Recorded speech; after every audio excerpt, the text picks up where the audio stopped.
welcome to Troubadour Talks. And today we're going to be reading and discussing some Shakespeare love sonnets.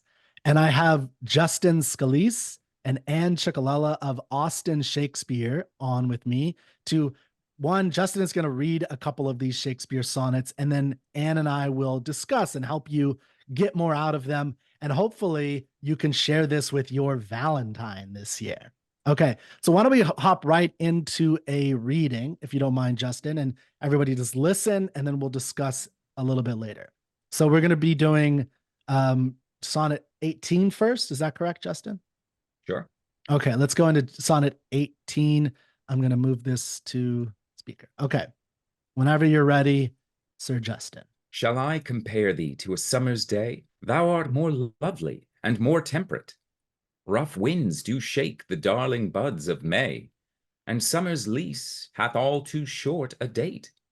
Sometimes too hot the eye of heaven shines, and often is his gold complexion dimmed, and every fair from fair sometime declines, by chance or nature's changing course untrimmed. But thy eternal summer shall not fade, nor lose possession of that fair thou owest, nor shall death brag thou wanderst in his shade, when in eternal lines to time thou growest. So long as men can breathe, or eyes can see, so long lives this, and this gives life to thee. Beautiful. All right, thank you. So everybody who's listening again or watching, that's Sonnet 18. And we're going to read one more. Justin is going to read one more for us, which is, I believe, Sonnet 49. And then stick around because Anne and I will help you unlock these. So if they didn't quite make sense the first time, I mean, I've read these many, many times, and I'm still always like finding new things. So if it's the first time hearing it, totally understandable. Just, like I said, stick around for a few minutes and we will discuss them.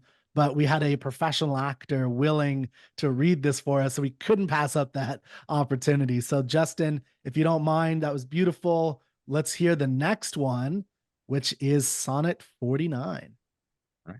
Against that time, if ever that time come, when I shall see thee frown on my defects, when as thy love hath cast his utmost sum, called to that audit by advised respects, against that time when thou shalt strangely pass, and scarcely greet me with that sun thine eye, when love, converted from the thing it was, shall reasons find of settled gravity, against that time do I ensconce me here, within the knowledge of mine own desert, and this my hand against myself uprear, to guard the lawful reasons on thy part. To leave poor me thou hast the strength of laws, since why to love I can allege no cause. All right, wonderful. Cool. Thank you so much, Justin. Just out of curiosity, which, before you leave, which of those two do you prefer? Do you have one? Well, they're both fantastic, aren't they? The first I've had in my brain and my heart for many years. So that has a special place with me. And it's perhaps Shakespeare's most famous sonnet, isn't it? The second is maybe a little less familiar to most people. But it's such a pitiful sonnet, but in such a beautiful way. It's so sweet. And I don't know, I love them both. Yeah. Yeah, I'm with you on that one. So I the first one, 18, is probably the most famous one. I first learned about sonnets that I read and heard and studied. So yeah, it's more common. But okay, well, thank you for thank doing you so that. much, So Justin. it was Yeah. so great to share that with you.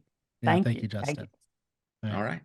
See Take y'all care. later. See you next time. All right. Okay, everybody. So Anne and I are going to discuss 18. So Anne, I'll get us started by so I think we should do 18 and then 49 because it's in that order and that's how we listen to it. Sure. But before we do that, I'd be curious what your favorite one was of those two. Do you have a favorite? Well, or do you? Well, I've always loved Against That Time. So when we talked about doing this today, I thought, I know it's not the happiest Valentine sonnet. Well, it's definitely more reflective for me personally. in my time of life right But now. I think it is so touching. I Yeah, mean, it I is. think Shakespeare's speaking so truthfully, Yeah. and well, I don't know about everybody, but many people have experienced concern that, yeah, the person loves me today, but in the future, are they going to love me the same way? And there's a little bit of like, if you really know me, or if I mess up or something, then you won't love me the way you love me today. So it's that, I guess it's really insecurity, but it's very truthful. I think a lot of lovers, even confident people, feel a little bit of insecurity. So we'll talk about that specifically when we get to it. But I agree with you. That one is very touching and powerful. I do have a special preference for 18 because that's one of the I took a course a long time ago where they talked about poetry, and this was one of the first ones they did. And it really helped me to understand what poetry is and what poetic thinking is.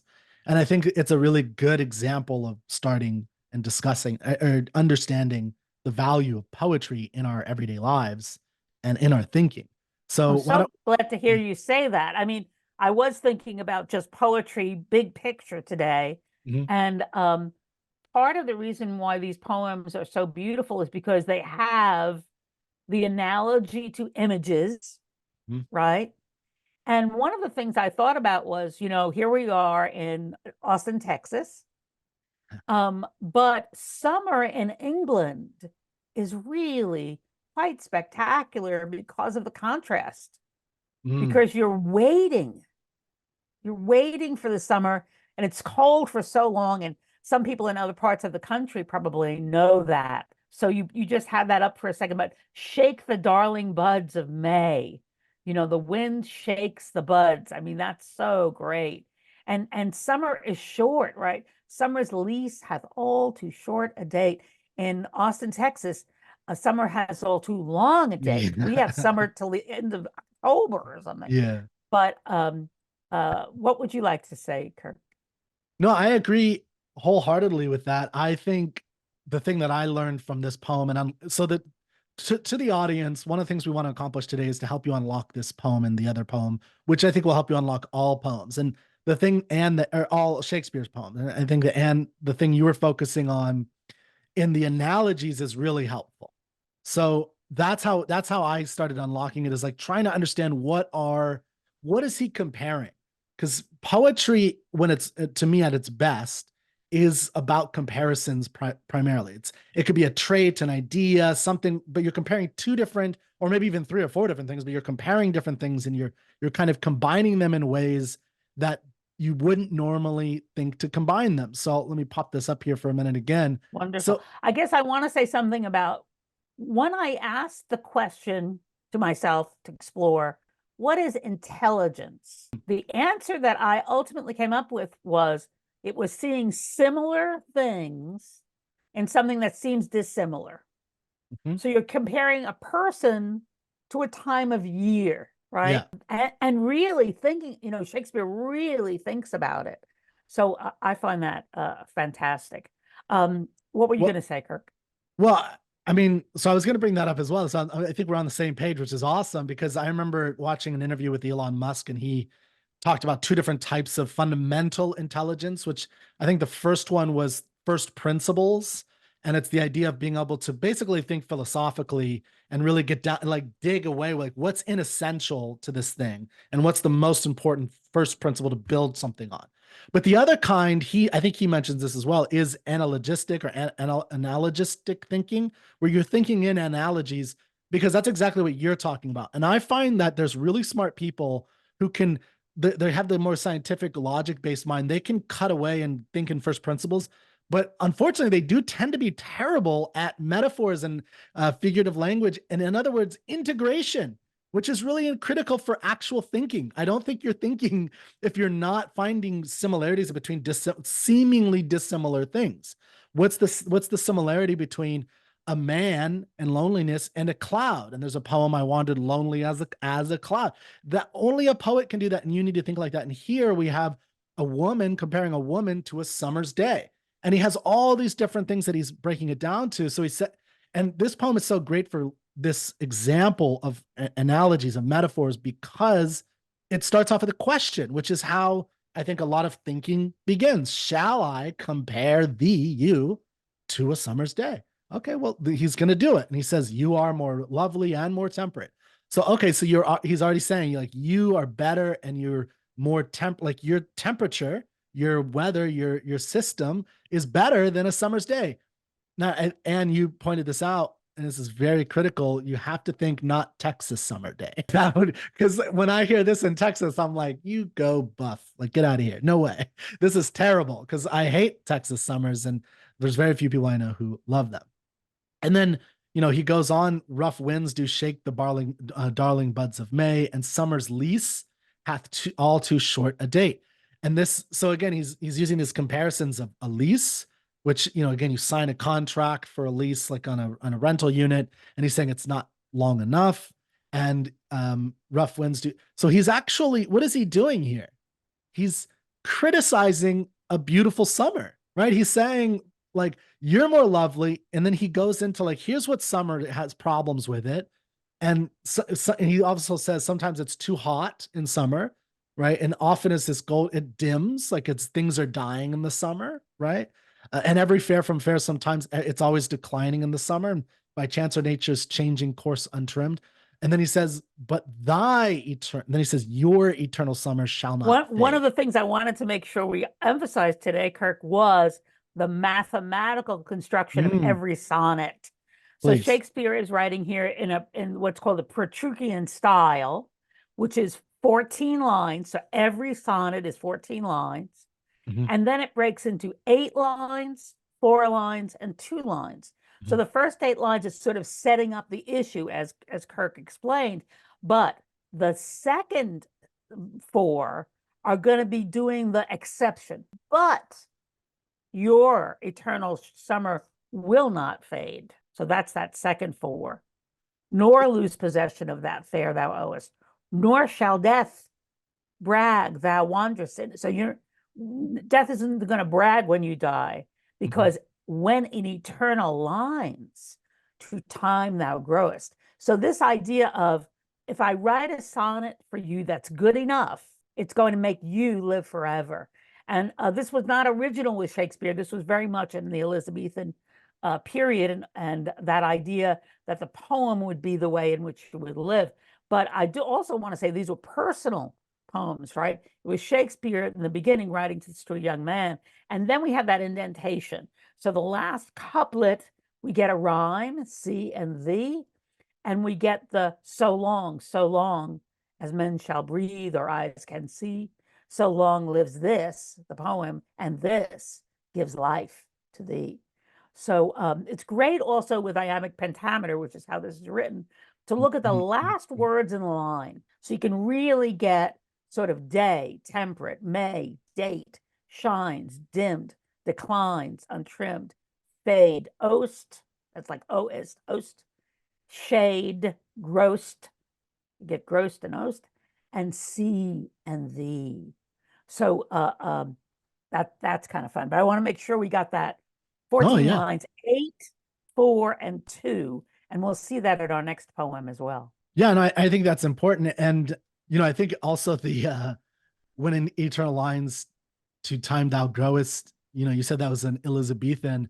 I think that's just a writer's conceit, like a great writer's conceit, because Homer says the same kind of thing. Like there's just something about, like, Homer is gonna, the reason we know about Achilles and Odysseus is because of Homer. And I think he kind of knows that. And I think Shakespeare recognizes his own greatness, and he's kind of almost transferring it to the beautiful woman. And in a sense, let's think about time here. When Homer's a Greek, and he's writing in the classical sort of Greek period, Mycenaean really era. early. Yeah, right? 11th century BC. So 11th century. No, 8th century. I'm sorry, he's writing about the 11th century in the 8th century BC. Sorry. Great, so that's closer. Yeah. Closer to the AD of BC. But this is going to be, say, about 1600 AD. Yeah. So poems and poets really believe that they're going to live through time. We're dealing with a time where people are winning the Grammy Awards, and some of that music may live, but will it live that long? 400 years? I doubt it. I don't believe I so. I'm don't sorry. know. I don't think Somebody's so. got to do something, but this is an amazing poem. We'll So find thank out. you, Kirk, for having it, putting it up, and letting us talk about it today. Yeah, no, thank you. I mean, I think so. Just for the listener, hopefully you had enough to kind of unlock a little bit. The key is to just kind of read through it more over and over again and get a feel for it. But it's really a beautiful love poem. So it's one that you'll find on any list of great love poems. Shall I compare thee to a summer's day? It's almost a cliche, but I would say because it's so popular, but I would say that you can't go wrong with reading this to your lover or sending it to them in a little note. Right. So you It's a could send it pretty as an email, send it as a text message, yeah. but sending Yeah. it in your handwriting, you Oh don't have yeah. to make believe you wrote it, but there's something Oh special about yeah. your handwriting as long as they understand what they're reading. And if you have the courage to either make a little video of yourself or maybe do a voice, a dictation, audio, that's an even more intimate way to do it. And it takes courage to do that. Yeah, I mean this is I think I'm in love with being in love to some degree because I do love doing that kind of thing, writing little love notes, little love songs and sonnets and things like that to your lover. And I think that for Valentine's Day, even if you're not the type of person who could do this regularly, but it's a time when you can have a good excuse to give it a shot. And if you want to look even better to your lover, then I would say maybe even add after you say it, after you read, like, just give it to them or recite it, or, before bed, even have a printed and just kind of, whatever, right? However you want to figure out how to do it. And then even have like a 1 or 2 line like thing that you can say about what you think it means and why that means that this person means that you think this person is more lovely than the darling buds of May being shaken by, and maybe you can shake some darling buds of May after that. So No, I think that's great. And it's always difficult what to get somebody for Valentine's Day. And no, it's roses not. are, that's when they're on sale and everybody's spending a lot of money on roses. But if you got something like roses and added this, that would make a big difference. That wouldn't be typical. So Yeah. Kirk, you were saying you don't think it's hard to get a Valentine No, gift? I'm just being silly, but I think it is silly that it's so difficult for people to find something. It's not that difficult. Like, no, you just need to know your person and listen to them and, find creative ways to express your love for that person, which means you have to actually think about what you love about that person. Right. Like, I don't know. I've never found it. I understand people feel it. I'm kind of joking.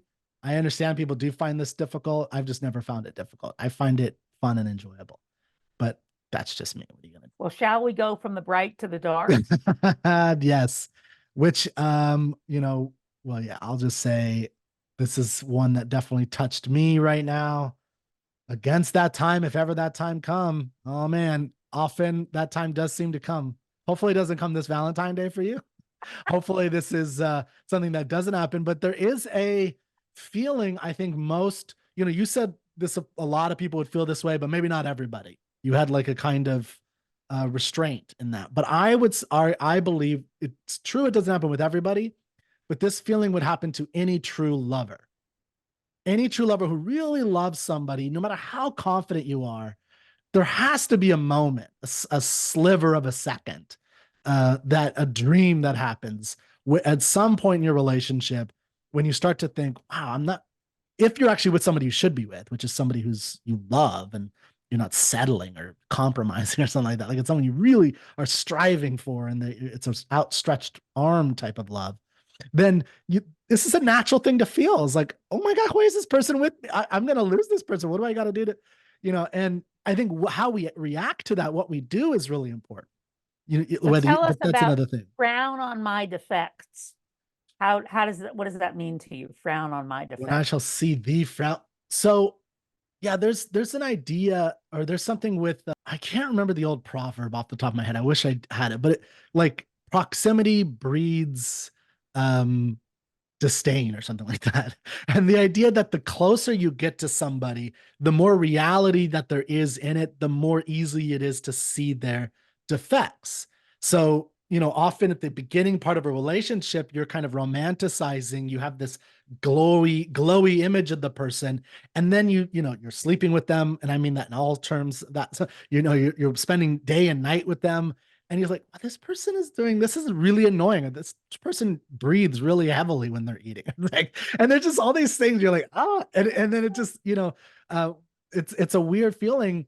And sometimes you can even make it like, oh, that's very cute the way they do that at first, but then it gets annoying. And when you are in your own head as a person, you can feel those defects yourself. You can recognize them, and then you can see, how does this person not, see me as gross right now? And and someday they will, because I see myself as kind of gross at them. What does it mean to you? Well, when you first go with a person, you're usually with them for short periods of time, similarly to what you were thinking. You go on a date, you go to dinner, you go to the movies, and then you start to spend that first time that you just don't want to let go. So you're spending the night together, you're spending the weekend together, and then eventually you may spend longer periods of time together when it doesn't seem so special. And maybe it's a week, or, in the beginning, it is very special. And then eventually, you might, as you say, see some things or hear something, that it's just like, that's not the greatest. Yeah. But there's a profoundness in this poem. I mean, it's really like losing that person. It's not just a little thing that's annoying. It's they're you're going to walk by them. They're not even going to look at you. Yeah. And well, okay. So first off, let's look at the poem in the way that you mentioned it earlier. So you said, what is it? 8-4-2, right? Is the breakdown? 8-4-2. So in the It first 8 lines, we have 1, 2, 3, 4, 5. So it stops with when love, right? Let me pop this up. So what is he saying here in this whole section? So yeah, 1, 2, 3, 4, 5, 6, 7, 8. Shall reasons find. So he's talking about, so auditing. I'm seeing things about auditing, which is, I think, what you're saying. So like the question is, how do you get to the point where they walk past you without looking at you? Right. So it's like an accounting, and it's like, oh, you've come up overdue and you're all in the red. You're out of here. Right. By called to that audit by advised respects. So it's like you're advising yourself, your lover advises themselves, like, this is not the person I want to be with. Against that time when thou shalt strangely pass and scarcely greet me with the sun thine. This is sad. When love converted from that, Yes. but like, shall reasons find of settled gravity. So it'll become so settled. That's what I'm here. Like this will become It's so over. It's solidified. done. It's Yeah. serious. And notice we get three That's against so that harsh. time. Those It's three that, parallel structures. yeah. And the third one is on that change. He says, now I do ensconce me here. I'm putting putting my hand up. Some people think this is swearing, which I think it is, because you get to guard that lawful. And it's like, look, you have every right to walk past me, but I don't know why you love me. I mean, that, like, Yeah, I don't this know is why you love me. That's the heartbreaking. But since is that why the, to you're talking about love, the last line? since why to love, I can allege no cause. Yes. Yeah. So, yeah, I mean, this one is very sad, but it's, so one, sticking with the settled gravity, I think that's a feeling, a feeling that a lot of us have had. I definitely have had it, where it's like, okay, it's when you really start to solidify in your mind that this is done, like it's donezo done. Or And they're done that with you. that's what I mean by done. Yeah. It's like they're done with you. Yeah. So it could be where you're done with them, but I think that's a different feeling. That's a different experience than this. This is when you're on the other side. This guy is expecting to get broken up with, not doing the breaking up. That's not to say breaking up is easy, to do the breaking up for whatever reasons, because you still might lingering feelings. But this is a different feeling. This is the feeling of, I've been deserted. Which I'm also in the desert. So it's loneliness. I'm all by myself. There's no oasis. There's no water. I'm starving, dying of thirst out here. And then I like what you said. I didn't think about that. You do have a right. I'll defend you and your right to do this, even though I don't agree with it and it makes me sad and I'm, here, but to guard the lawful reasons on your part. Like, I will guard those, and they are lawful reasons. So it's your law that you've come up with. Even though I don't want this, I'll defend it. And then, I do, yeah, that last line is something that, again, any lover has felt, is like any lover, again, I want to stress, to me, the idea of the lover of being with someone who is a stretch for you, which I think we should all be with someone like that in our minds, right? Someone that it's not a going down in the muck to find a lover. It's going up into someone that makes you become a better That's person. very poetic, Kirk. I think you might consider a poem to that effect. That's really good. I guess I did want to say today, I don't want to blow anybody's, thoughts of using this poem for themselves. Yeah. But I did want to say, when Shakespeare writes the sonnets, and he writes the sonnets to be read, I'm a Shakespeare play person, so I always think, oh, he's writing the plays to be said. Yeah. The poems he's writing to be read, and they're not for the public, they're for one person. Mm-hmm. And one of the things here is the approximate ages here is he's in his late 20s, 28, 29, 30 through the poems. And the we think Southampton, who he wrote them for, is 18, 19, 20. So that makes your mind a little crazy. You're like trying to picture how that works out. But I do think it's wonderful to do what we're doing, which is to really look at them personally for us.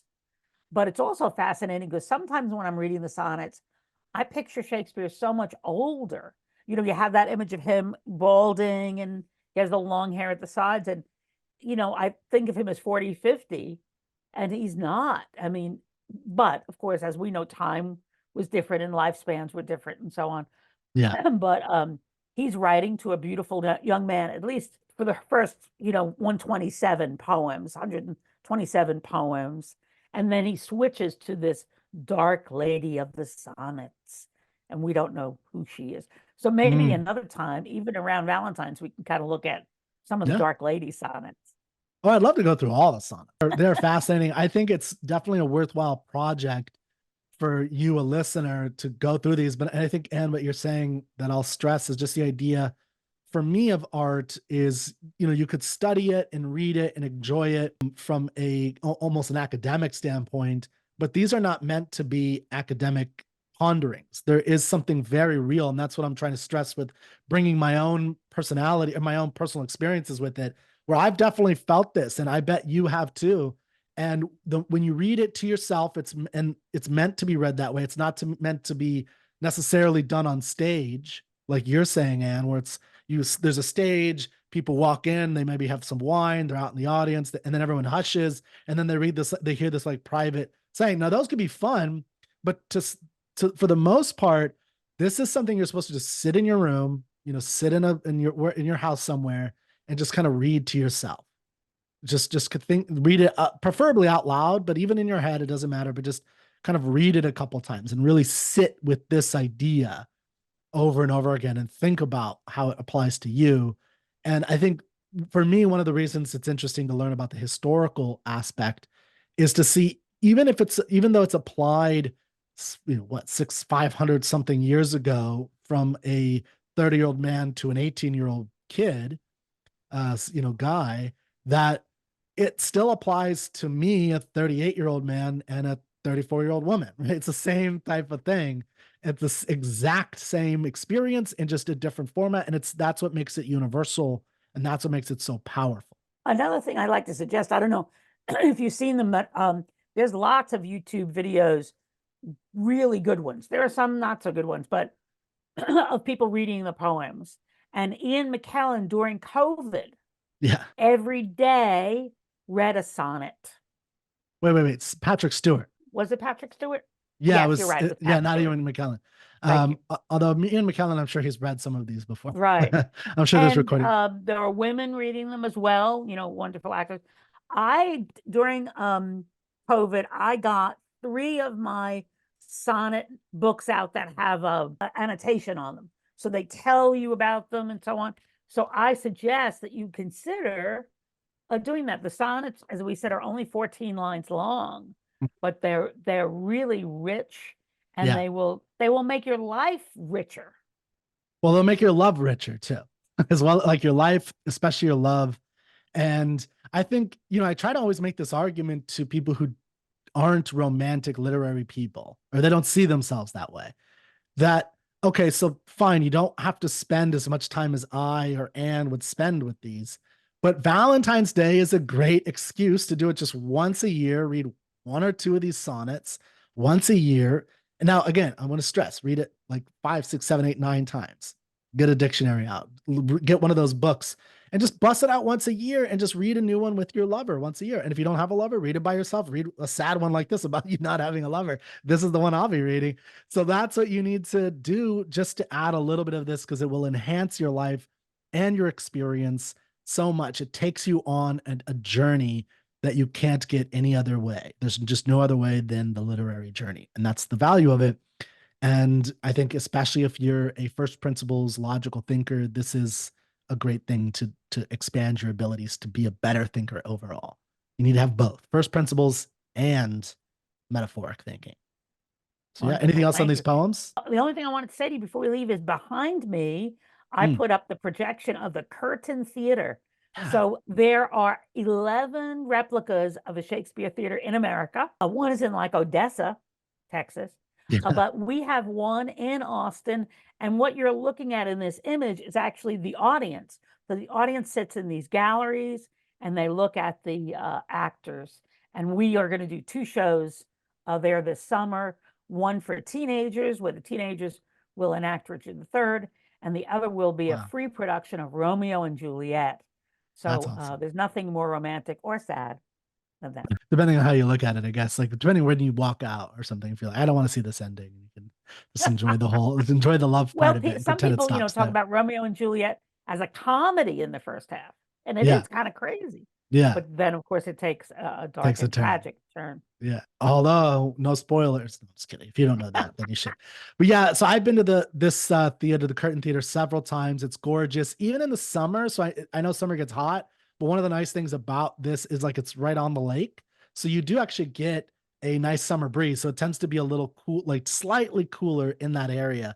But it's such a great experience to be in that scene, to walk around. They have like a little medieval Glass of village type thing. wine, Yeah, have a cold glass of beer. wine, have fun with your friends. You know, first time I went to this, I think I brought like 35 people, and we came and saw one, and just kind of sit up in the audience, hang out. It's a really fun experience, and I'm looking forward to it. And I just want to make a pitch for the young Shakespeare. One thing I've seen of going to that is, one, I think you'd be surprised the quality. I know you think young Shakespeare, they're amateurs. It's true, but they're working very hard, and it's a good performance. And if you have kids, especially little kids, I don't have any kids, but just seeing little kids there, they pay attention because it's kids.